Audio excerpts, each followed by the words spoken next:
Sí, doctor, empiece. Sí, doctor. ¿Me están escuchando? Bien, bien, bien, bien. Ya, muchas gracias, muchas gracias. A veces estos inconvenientes ocurren, y ahora los van a tener mucho más. Y eso lo saben que están participando en las audiencias por videoconferencias. Bien, vamos a tratar de recuperar el tiempo perdido. Yo les venía diciendo al inicio que la apelación era una institución que tenía por objeto precisamente salvaguardar el derecho de toda persona para cuestionar una decisión judicial.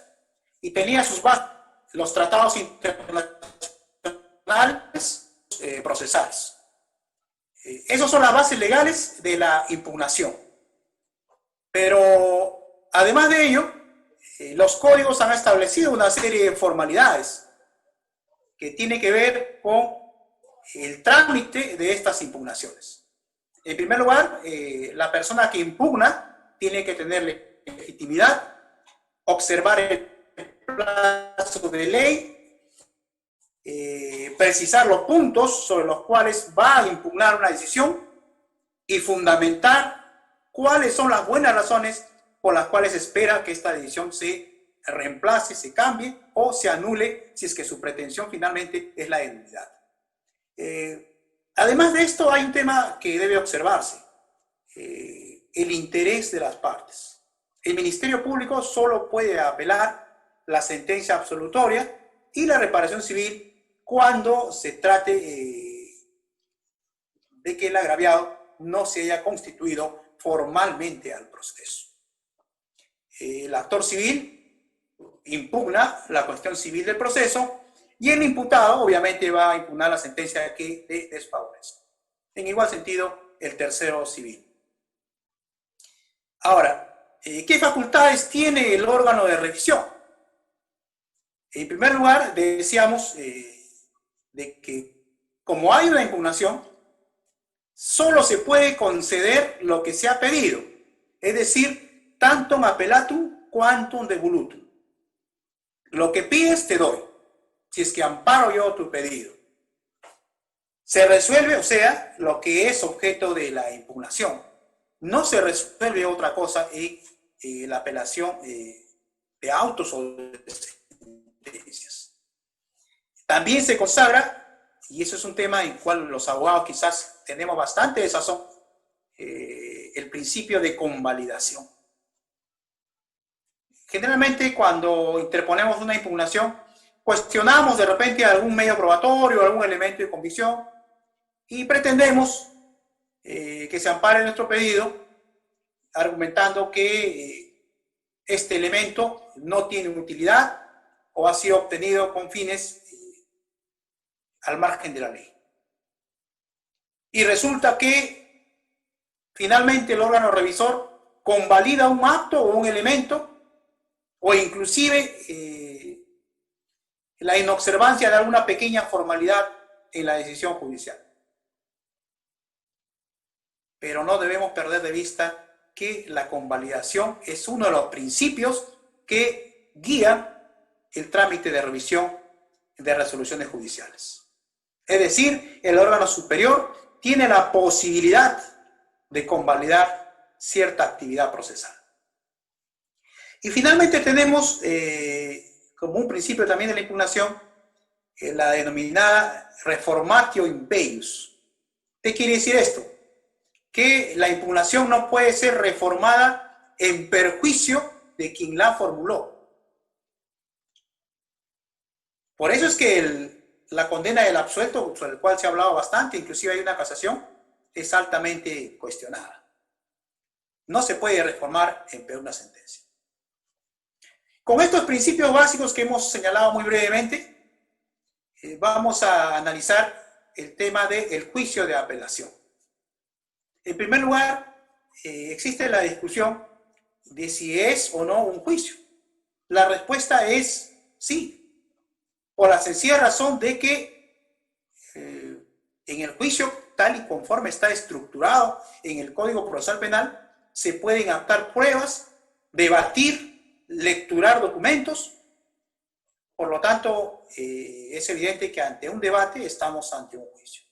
No es una simple vista de la causa, como a veces hemos estado acostumbrados los abogados que nos hemos formado, ¿no?, bajo la regla del Código de Procedimientos Penales.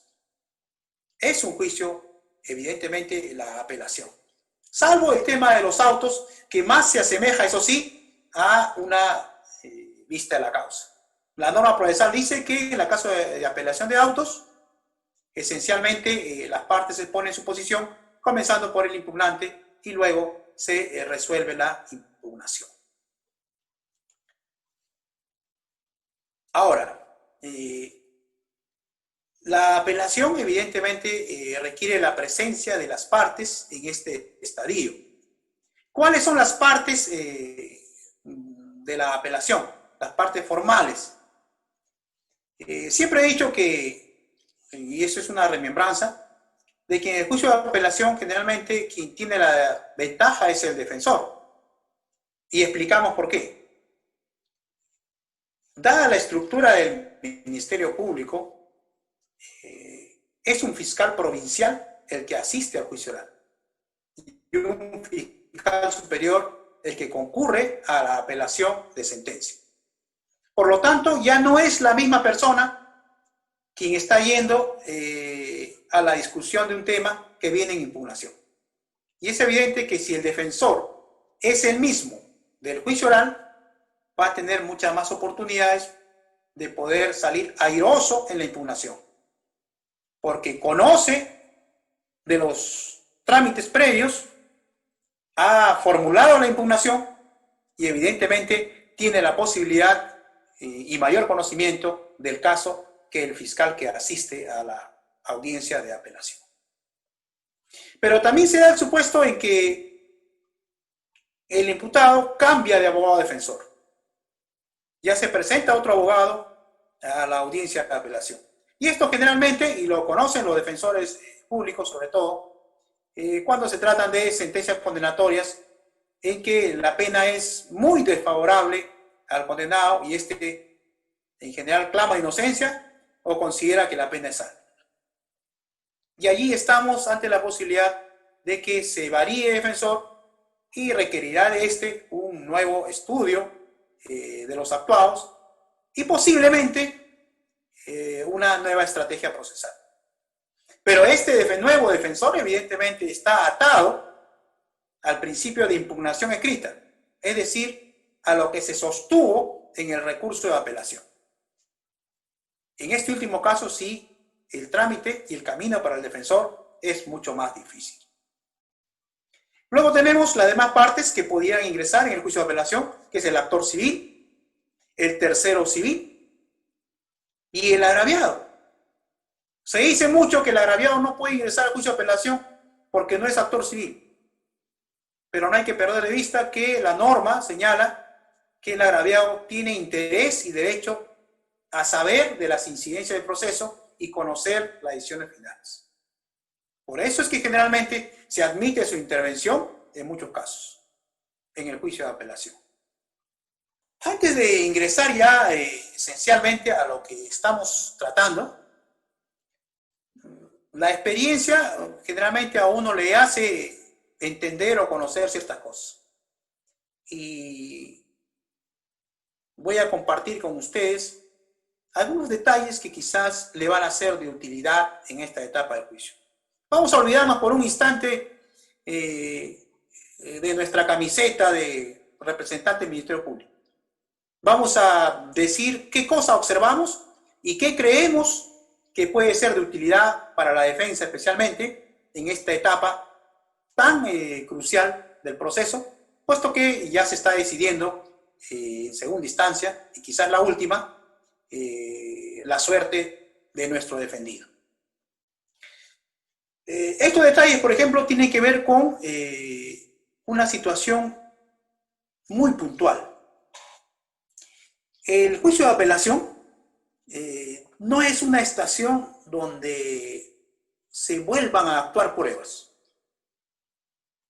salvo que se ofrezca una nueva prueba o se solicite la lectura de alguna prueba que se haya actuado en el juicio. La norma lo permite así. Por lo tanto, ese es un precepto que tenemos que tenerlo bien claro. Pretender directa o indirectamente actuar una prueba, si es que no la hemos sustentado adecuadamente, nos va a ocasionar problemas. Otro tema que también debe considerarse, y sobre todo por los defensores, es que debe discutirse únicamente lo que es objeto de impugnación. Si nosotros vamos a llevar al debate otros temas, obviamente vamos a distraer la atención del órgano revisor. Imagínense que una audiencia de apelación de sentencia se lleve por videoconferencia y tengamos el problema que hemos tenido minutos antes. Es evidente que nuestro órgano de revisión, si tratamos de desviarnos del tema, nos va a cortar. Va a decirnos, céntrese usted en lo que es objeto de impugnación. Y allí vamos a tener ya, para comenzar, un desmedro de nuestra imagen y de nuestra actividad en la propia impugnación. Luego, hay otro detalle que también quiero compartir con ustedes, que es el tema de las nulidades. Si vamos a pedir nulidades en el escrito de apelación, tenemos que ser muy precisos. ¿Cuál es el tipo de nulidad que estamos solicitando? Si es la absoluta o la relativa. No debe perderse de vista que la nulidad es una situación de anormalidad en el proceso. Obviamente la mayoría me va a decir, nos vamos a inclinar por la nulidad absoluta. Pero tenemos que indicar por qué es absoluta.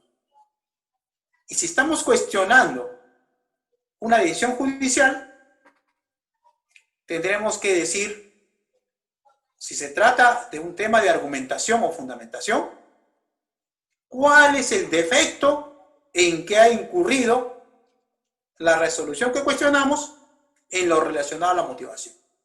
Si es deficiente, aparente, relativa u otras que conocemos. Pero tenemos que precisar las causales de la nulidad. Generalmente en estos años he escuchado que muchos plantean la nulidad porque se afectó el debido proceso y la tutela jurisdiccional y los intereses de mi patrocinado, se dice. Pero no hay fundamento sustancial. Como veremos más adelante, al juez lo que le interesa es saber cuál es el fondo de la argumentación. Si pido nulidad, ¿cuál es el tipo de nulidad que estoy solicitando? Y si tengo alguna jurisprudencia, mucho mejor. Luego tenemos que en esta etapa los alegatos de clausura tienen mucha mayor importancia, puesto que ya estamos en una etapa casi de derecho y nuestras alegaciones deben ser muy precisas y en tiempos como el que vivimos ahora debemos ser muy sucintos, concisos e ir directamente al grano respecto a lo que pedimos o impugnamos. Si pedimos nulidad, ¿por qué? Si impugnamos una sentencia y queremos la absolución de nuestro patrocinado, ¿cuál es la razón fundamental que debe motivar a una absolución? Otra regla también valiosa en el juicio de apelación es no olvidar que el impugnante tiene la primera palabra. Por lo tanto, hay que saber escuchar, recopilar las ideas fuerza del impugnante. Y para los defensores eso es muy importante, sobre todo cuando el apelante es el Ministerio Público. Finalmente, en esta primera parte de ideas fuerza, en estos recursos, hay un detalle que he observado en estos años y que me parece muy importante que no debemos olvidar, sobre todo los defensores. En el juicio de apelación, señores, lo que se discute, lo que se cuestiona, y lo que se pretende rebatir es la decisión judicial, no el argumento del fiscal. Nuestro trabajo en el juicio de apelación es rebatir la decisión judicial. Ese es nuestro trabajo. ¿Por qué el juez no está acertado? No porque el fiscal llevó mal el caso o el fiscal se equivocó, sino porque el juez no ha aplicado correctamente el derecho o ha incurrido en algún vicio. Y además, si solicitamos absolución, ¿cuáles son las razones importantes por las cuales debe ser absuelto nuestro patrocinado, que se contrastan con las razones que ha emitido el juez del proceso para condenarlo, si es que cuestionamos una sentencia condenatoria? Otros tips para ir adentrándonos en el tema del juicio de apelación. Como decía el profesor Neira Flores, algo que los defensores no debemos olvidar es la regla de oro de la litigación, sobre todo en nuestro país: conocer al juez. Debemos conocer a nuestro juez de revisión. Resuelve en el día, lo difiere su resolución, es escrupuloso con el tiempo, corta la intervención de los abogados, hace preguntas aclaratorias, limita el tiempo a algún tipo de contradicción o réplica, y sobre todo, si es puntual con las audiencias. En igual sentido hará el fiscal. Ese primer detalle nos va a permitir afrontar con éxito nuestra presencia en un juicio de apelación. Y si no lo conocemos, preguntemos. Hay un viejo dicho que dice: preguntando se llega a Roma. Debemos saber con quiénes estamos tratando. Otro detalle es el de la puntualidad. No hay nada peor que llegar tarde a un juicio de apelación. A diferencia del juicio oral, es una sola audiencia y con tiempo muy limitado. Llegar tarde es casi fatal para un defensor. Otro punto importante y como un detalle es lo que les decía hace unos momentos: distinguir claramente entre nulidad y la pretensión de fondo. Obviamente eso va a importar que reconozcamos y podamos diferenciar en qué casos estamos ante la nulidad de una sentencia y en qué casos vamos a atacar el fondo de la sentencia. También he observado otro detalle que me interesa compartir con ustedes. Generalmente, y esto le pasa a los abogados jóvenes, todos estamos para aprender y nos ha pasado, es que nos adentramos o nos aventuramos a tomar términos jurídicos que no conocemos. Y si no tenemos la primera regla que les he indicado, la regla de oro del conoce el juez, es obvio que nos va a ir mal.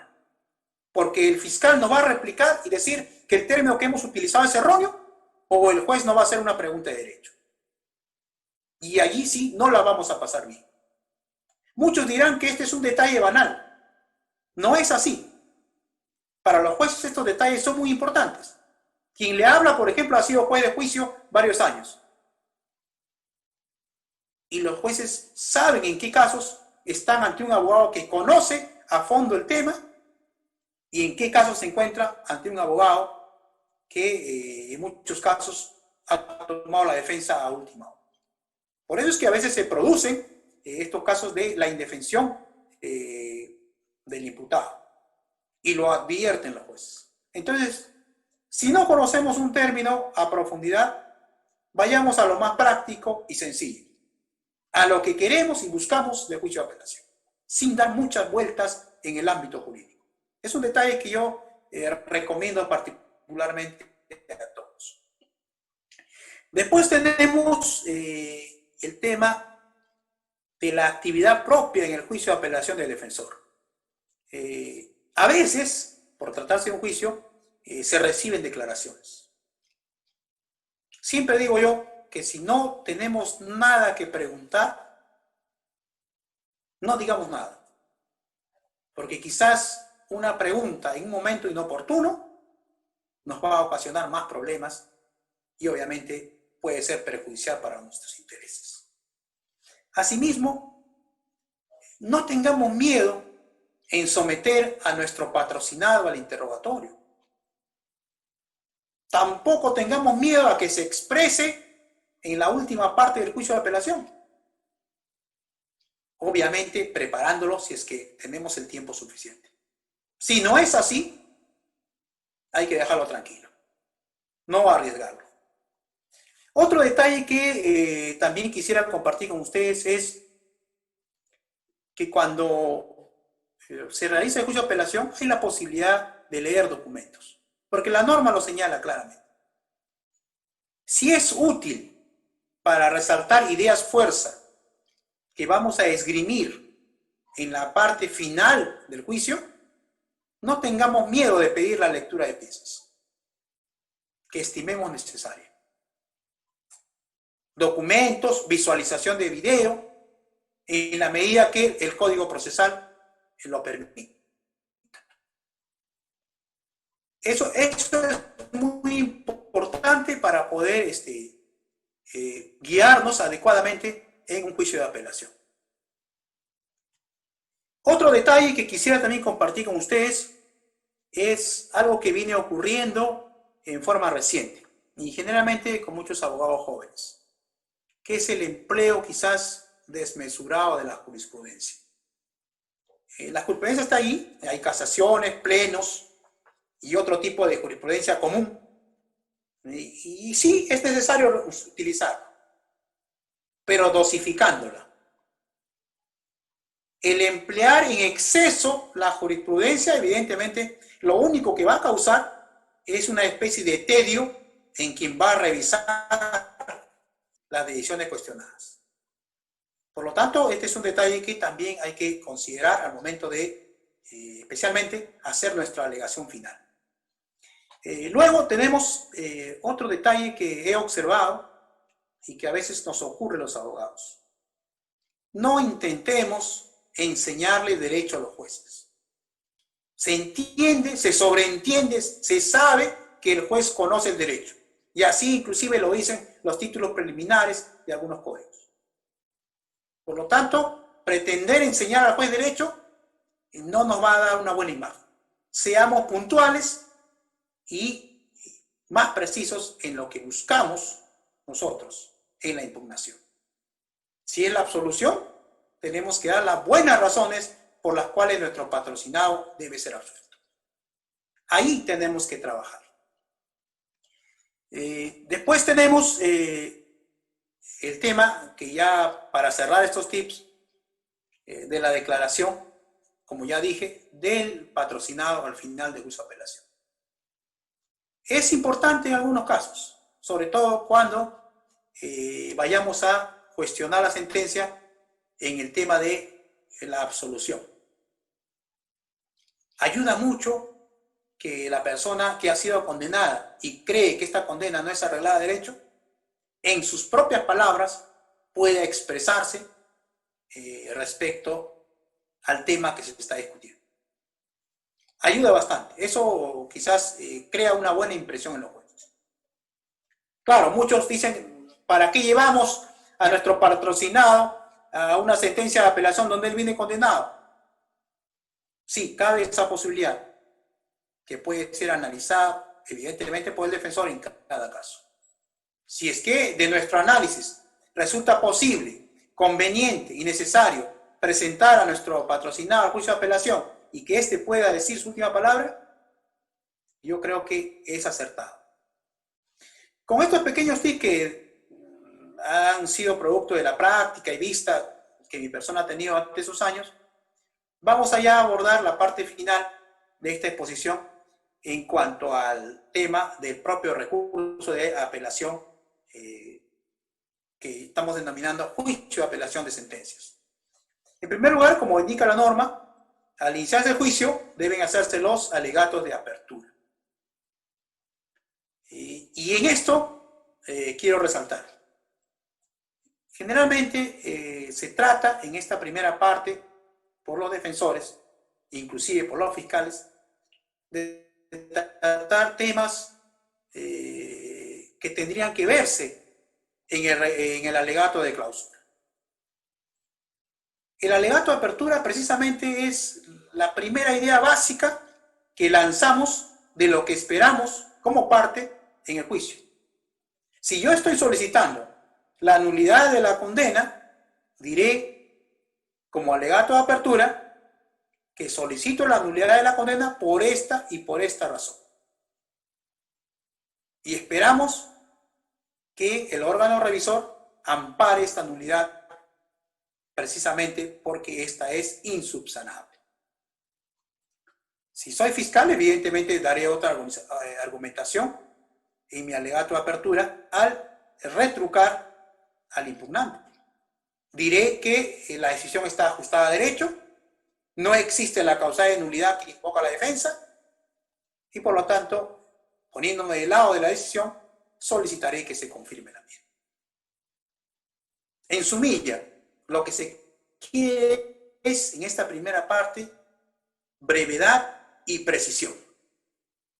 Y aquí hay una pregunta que podemos hacernos. ¿Esta es la primera ocasión en que los jueces van a conocer los hechos y los antecedentes? La respuesta es no. No perder de vista que el juez de revisión tiene la potestad de calificar el recurso impugnatorio. Es decir, tangencialmente ya conoce los hechos. Por lo menos sabe sobre qué delito se va a discutir en la audiencia. Por lo tanto, ser precisos y concisos sobre lo que queremos es muy importante. Es obvio que esta alegación de apertura, además de ser precisa, y es una recomendación personal, debe ser contundente. Es decir, enumerar muy brevemente las ideas fuerza que vamos a llevar al debate y que vamos a exponer en los alegatos de clausura. Por eso es muy importante decir pocas palabras, pero precisas en esta primera parte del juicio de apelación. Luego tenemos, siguiendo la secuela de este juicio de apelación, la posibilidad, conforme lo señala la norma, de que el imputado pueda declarar. Como ya hemos dicho anteriormente, en algunos casos se estila que el imputado, por lo menos en el caso de los defensores, diga que su patrocinado no va a declarar. Y eso ya tiene que ver con un tema de estrategia procesal. A veces he dicho que, como decía Jesús, la verdad los liberará. Quizás en algunos casos sea necesario traer a nuestro patrocinado para que declare en esta instancia. Pero eso es un tema de evaluación de cada defensor. No vamos a dar una respuesta positiva o negativa a ello. Pero si se estima necesario, es un punto a considerar. Después están los medios probatorios que pudieran haberse actuado. En igual sentido, si son documentales como nuevas pruebas, en la actuación debe procurarse extraer el máximo significado. Es decir, hacer entender al órgano jurisdiccional por qué hemos presentado este medio probatorio como nuevo y cuál es la importancia que tiene en el juicio de apelación. Si no logramos internalizar en el órgano de revisión esta circunstancia, de nada habrá servido ofrecer una nueva prueba. Es decir, tenemos que resaltar la utilidad de este medio probatorio. En igual sentido, la norma permite la lectura de algunas actuaciones. Y en estos casos, si pedimos una lectura, debe ser de estricta utilidad para nosotros. Si no, es evidente que no va a servir de nada y va a ser antes bien perjudicial, porque el órgano revisor se va a formar una mala idea de lo que estamos cuestionando en la impugnación. Hay un temita que quiero tocar muy brevemente, que es el de la prueba de oficio. Tengo un artículo sobre eso, la prueba de oficio en juicio de apelación. Es evidente que hay una opinión contraria a la prueba de oficio, sobre todo en el lado de la defensa, pero no hay prohibición en la norma. Podríamos solicitar, si necesariamente pueda extraerse alguna utilidad, para poder trabajar el tema de la prueba de oficio. No está prohibida. Quiero dejar en claro eso. Bien, una vez que ya se ha actuado la prueba documental, si la ha habido, o lecturado algún documento, ya ingresamos a la parte final del juicio de apelación, que es los alegatos finales. En las alegaciones finales es evidente que lo que se quiere es persuadir al órgano revisor de que lo que hemos impugnado puede ser aceptado. Esa es la idea central. Y esta alegación vamos a dividirlo esencialmente en tres cosas. Un elemento fáctico, es decir, el detalle de los hechos precisos. Un elemento jurídico, es decir, si se aplicó o no en forma correcta el derecho sustantivo. Y finalmente, un elemento probatorio que tiene que ver con la actuación de las pruebas en el propio juicio. Estos tres elementos tienen que quedar claros en nuestra alegación. Para decirlo así brevemente, si yo estoy cuestionando una sentencia condenatoria, tengo que decir, si cuestiono el tipo penal, ¿por qué el tipo penal aplicado en la sentencia no es el correcto? Y tomo los hechos como base. Es decir, estos hechos no se encuadrarían en el tipo penal. Y si existe duda, resaltaré la duda como un elemento que favorece la presunción de inocencia.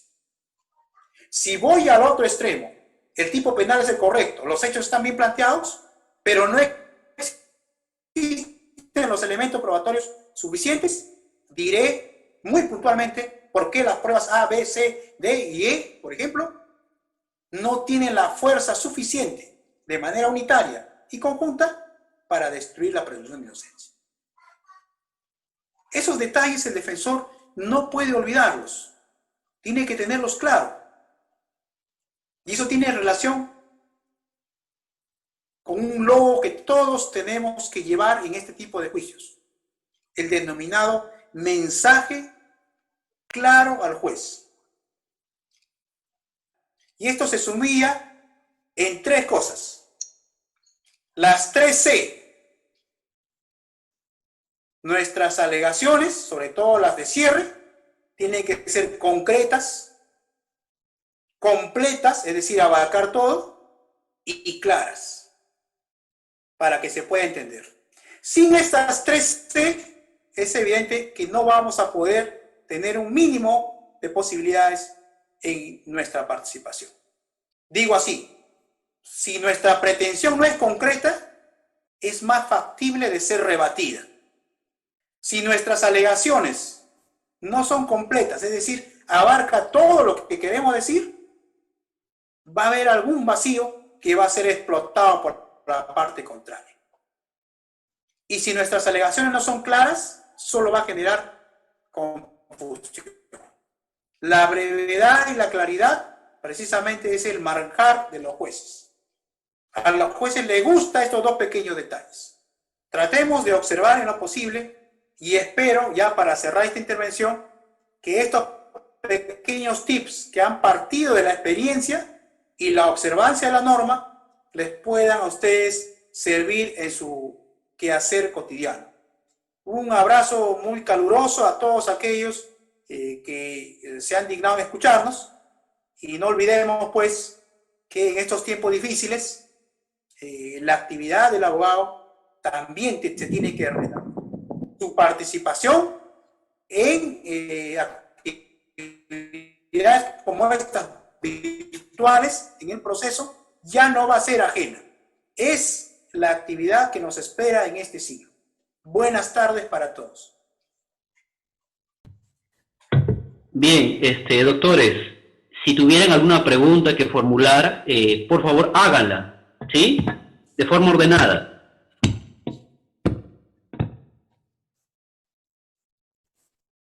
Doctor, una pregunta. Aló, doctor. Sí, le escucho, le escucho. Una pregunta, doctor, es con relación al actor civil. Cuando el actor civil, por decir, no impugna o es negada su impugnación, él se convierte en agraviado simple. Y si es así, doctor, puede participar en la audiencia de apelaciones activamente, ofrecer sus medios probatorios, sus alegatos y todo ello. Ya, bien. Su pregunta tiene dos temas puntuales que se lo voy a contestar brevemente. Primero, cuando el actor civil logra ser incorporado al proceso, su participación es activa. Es decir, puede asistir a la audiencia de apelación. Su intervención obviamente es limitada cuando no se cuestiona el objeto civil y es total cuando se trata de discutir la reparación civil. Si se trata de sentencia absolutoria, el actor civil también tendrá una participación activa, puesto que es el interesado en que conozca la verdad procesal. ¿Qué pasa cuando el actor civil o la incorporación como actor civil no es aceptada? Solamente quedaría en la calidad de agraviado si es el afectado directo con el hecho. Por ejemplo, en caso de un homicidio, el papel de un menor y la apelación de sentencia, por ejemplo, si esta fuera absolutoria, creemos que la respuesta es positiva, porque no debería o tiene derecho a ser informado. O sea, él perfectamente podría asistir a la audiencia. No podrá ejercitar su derecho como parte procesal, porque no está constituido actor civil, pero sí puede estar en la audiencia. Esa sería mi respuesta. Bien, doctores, ¿algún otro interrogante? Doctor, muy buenas tardes. Felicitarle y agradecerle por su exposición. Doctor, una consulta. En los casos donde ha sido absuelto el acusado y es el Ministerio Público quien apela, necesariamente, así no existe un apercibimiento para que participe la defensa pública, puede participar en esa audiencia de apelación al haber tenido un abogado de libre elección durante el juicio y solo a requerimiento se participa. ¿Cuál sería la forma correcta de intervención en ese tipo de casos? Gracias. Bien, en estos casos hay un tema ya de operatividad de la norma y de los órganos jurisdiccionales. Generalmente ha ocurrido que existiendo una sentencia condenatoria, no hay abogado defensor. Y es la obligación del órgano jurisdiccional el ponerle un defensor al sentenciado. Pero cuando el Ministerio Público apela, ahí nos encontramos ante una circunstancia inversa. Y eso lo hemos visto varias veces. No hay defensor del acusado. Y entonces es evidente que las resultas, por eso resaltaba el tema de juicio de apelación, las resultas de ese juicio pudieran ser perjudicial para el imputado. Que, por ejemplo, pudo haber sido absuelto o pudo haber sido condenado a una pena condicional. En conclusión, es necesario que en este juicio de apelación, aun cuando el Ministerio Público haya impugnado, el imputado siempre tenga un defensor. Y si el defensor no ha concurrido, entre comillas, se desaparece o no está o ha dejado de patrocinar, ¿qué duda cabe que la defensa de este imputado tiene que ser asumida por el defensor penal público? ¿Por qué razón? Porque no se puede privar a una persona del derecho a la defensa en el proceso. A ver, doctores, ¿Alguien tiene otra pregunta? Sí, doctor, una pregunta, por favor. ¿Ya? Antes de nada, quiero felicitar a los exponentes por este tema que es muy importante para nosotros de la defensa pública. La pregunta es, a veces la lectura de sentencia se da en ausencia del defensor, sea defensa privada o defensa pública. Es decir, la sentencia lo lee solo al imputado, los que concurren, ¿no? Esa es la norma. La pregunta es, ¿desde cuándo se toma en cuenta los plazos para impugnar esta sentencia? La segunda, a veces también da la casualidad de que el fiscal ha apelado, es el que ha interpuesto el recurso, pero cuando se va a la audiencia de la apelación, el fiscal no asiste. ¿Qué sucede en ese caso? Bien, respecto a lo primero, la notificación de las decisiones judiciales en el nuevo código se produce en el acto de la audiencia. Es decir, las personas toman conocimiento cuando se lee, por ejemplo, la sentencia. Pero ¿qué pasa cuando va solo el imputado a la lectura y no está su defensor? Es obvio que esta persona, por más que entendiese de derecho, no es el indicado, entre comillas, para escucharlo. Y aquí sí sería necesaria una notificación. Sin embargo, muchos jueces tienen un distinto criterio. Se lee la audiencia en acto público y ya se tiene por notificada a las partes.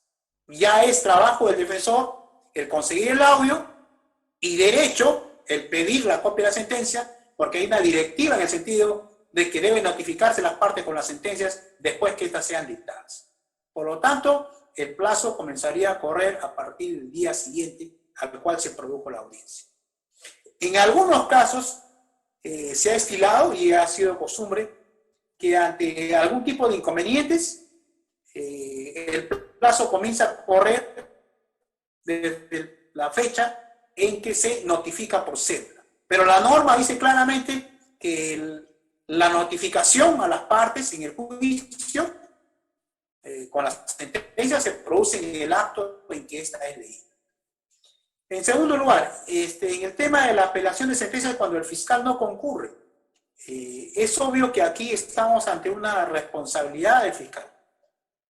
Pero les hago la precisión. Hay una directiva a los fiscales sobre los casos en los cuales no podrían concurrir a las audiencias de apelación.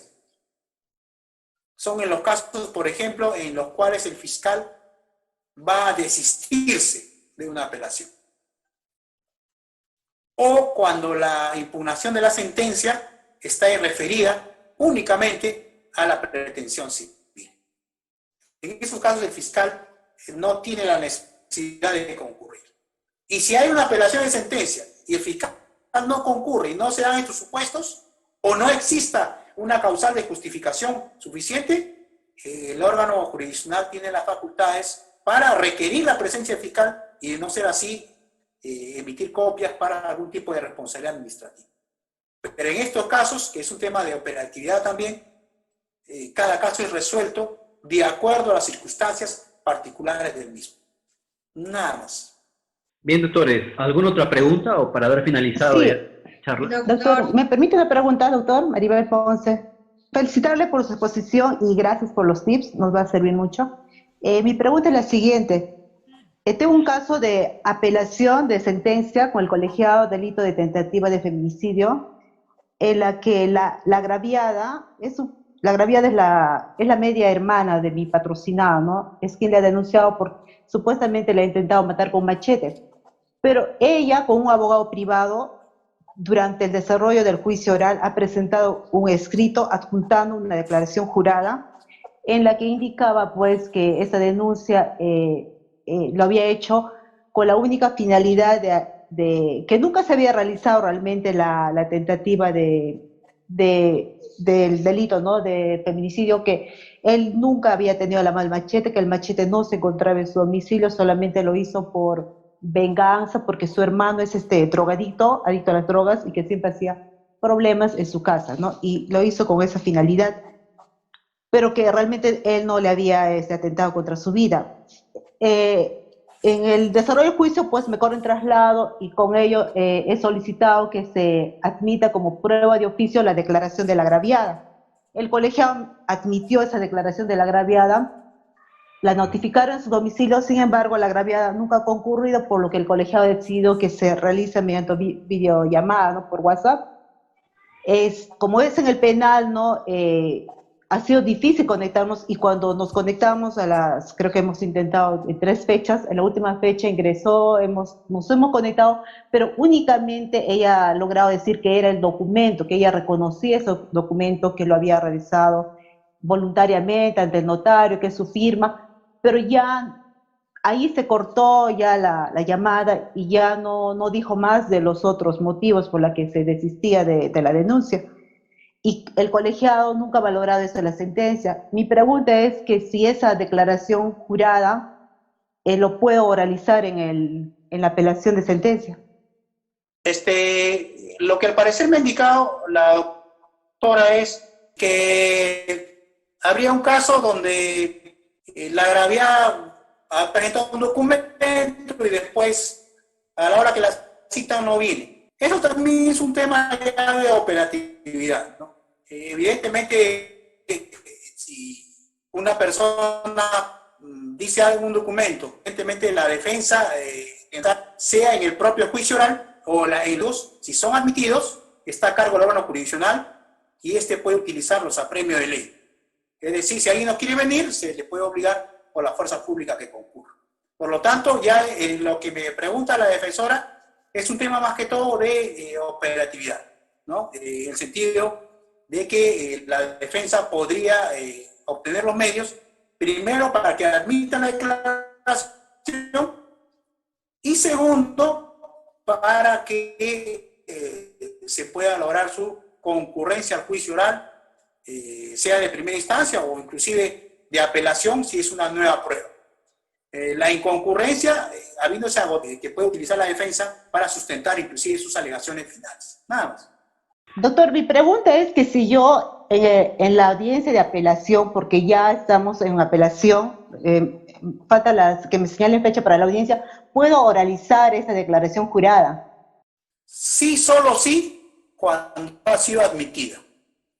Tiene que usted pedir la declaración de la persona y además que esa documental se incorpore, de manera tal que si esta persona no viene, se pueda leer esa documental. Así de sencillo. Gracias, doctor. ¿Más preguntas? Sí, una pregunta, Doctor. doctor. Se ha hecho mención de que algunos tienen en cuenta desde el día de la lectura en audiencia la sentencia. Ha hecho también mención que otros tienen en cuenta que a partir de la notificación en físico. La pregunta es si nos notifican nuestro SINOE, ¿tiene valor la notificación de sentencia? Y otra pregunta, ¿a partir de cuándo se empieza a ejecutar la sentencia? ¿Desde la lectura en audiencia, desde la notificación en físico? ¿A partir de cuándo se empieza a cumplir la sentencia? Si es que hubiera impugnación, ¿cómo es? Gracias, doctor. A ver, ese es un tema que siempre nos genera poco de discusión y confusión también. La norma dice que la audiencia pública de lectura de sentencia hace conocer a los interesados del tenor de la decisión, pero también hay una formalidad escrita. Inclusive hay una directiva en el sentido de que los jueces deben entregar las decisiones una vez terminada la audiencia. Pero por problemas de operatividad, y eso lo conocemos todos, inclusive que hemos estado en el Poder Judicial, a veces no es posible entregar físicamente de manera inmediata. Entonces se ha estilado que cuando se recibe la notificación, o sea, física, de manera electrónica o en la mano, y si hay una constancia, desde ahí comenzaría a correr el plazo para la impugnación. Eso es lo que se ha estilado. Pero si a la audiencia pública ha concurrido todas las partes, todas estas han escuchado, y el juez ha preguntado si han escuchado bien la sentencia y van a impugnar, es obvio que ahí, en ese acto han quedado notificadas con la sentencia. Esa sería la respuesta. Gracias, doctor. Doctor, en mi pregunta anterior ha habido un poco de interferencia en su audio. y no lo he podido Ujú. escuchar. La pregunta era si el actor civil no impugna, sigue teniendo la condición de actor civil en la sala de apelaciones y puede intervenir activamente. Si el agraviado ha sido aceptado como actor civil, es actor civil hasta el fin del proceso. O sea, puede intervenir en cualquier etapa. Así no haya impugnado, porque es parte procesal. Su concurrencia a la audiencia de apelación es potestativa. Si desea va, si no, no. Muchas gracias, doctor. Doctor, una pregunta. Sí, por favor. Felicitarlo por su ponencia y hacerle una pregunta, quizás, ya que a manera de que es un tema amplio, ¿no? Pero en todo caso nos gustaría saber su opinión al respecto y qué se puede hacer en todo caso de darse, ¿no? La condena de un absuelto, ¿no? Dado que estamos en una segunda instancia, ¿qué se pudiera hacer en todo caso? Bien, yo le voy a dar una opinión personal, que evidentemente va a discrepar de una casación de la Corte Suprema. A mi parecer, teniendo en cuenta un caso que vio la Corte Interamericana, Mohamed versus Argentina, y lo pueden encontrar en la sentencia de la Corte Interamericana de Derechos Humanos, se encuentra en Google fácilmente, se ha señalado que la condena del absuelto es inconstitucional, porque precisamente le priva de un derecho, que es el derecho del doble conforme. Es decir, una persona tiene derecho a que una decisión judicial pueda ser revisada y quede firme. En el caso de la condena al absuelto, como él viene absuelto, al ser condenado no tendría, por lo menos en nuestra legislación, la posibilidad de que se revise su sentencia. Y eso es una afectación, evidentemente, al derecho a la persona. ¿Qué pasa cuando hay condena al absuelto? Generalmente se ha venido cuestionando por otras vías, en las constitucionales, pero la Corte Suprema ha dicho que en el caso de este tipo, para que haya la condena al absuelto, tiene que haber un debate donde esté presente el absuelto y se le haya podido interrogar y actuar algún medio probatorio. Obviamente en la práctica eso no va a ser posible porque ni un defensor va a presentar a un absuelto para que él mismo declare. Entonces, lo más probable es que si hay condena al absuelto, va a ser cuestionada, inclusive vía acción de garantías condicionales. Eso es lo que creo yo, y a mi parecer sí, la condena al absuelto no sería posible, tal y conforme está señalado en nuestro Código Procesal Penal. Habría que modificar la legislación para encontrar algún mecanismo para ello. Doctores, ¿alguna última pregunta ya para cerrar antes que culmine el tiempo? Sí, Jorge, por favor. ¿Puedo hacer una pregunta más? Sí, por favor, que sea breve, porque en cualquier momento termina ya el enlace. Terminamos con esta. La pregunta Sí, es gracias. que cuando se emite una sentencia, por decir condenatoria y bajo reglas de conducta, y uno impugna, a partir de, si se impugna, la regla de conducta, ¿se tiene que ir cumpliendo o se tiene que esperar que la causa regrese al juzgado inicial para el cumplimiento de la sentencia? Sí, ahí hay un tema también de otra discusión, precisamente porque el Código de Procedimientos Penales decía que la sentencia condenatoria será ejecutada si fuera apelada. Es evidente que la persona cuando es condenada a regla de conducta, una vez que es notificada, está conociendo que está sometida a regla de conducta. Entonces debe concurrir al juzgado para registrarse en un libro y poder señalar que está cumpliendo con la regla de conducta.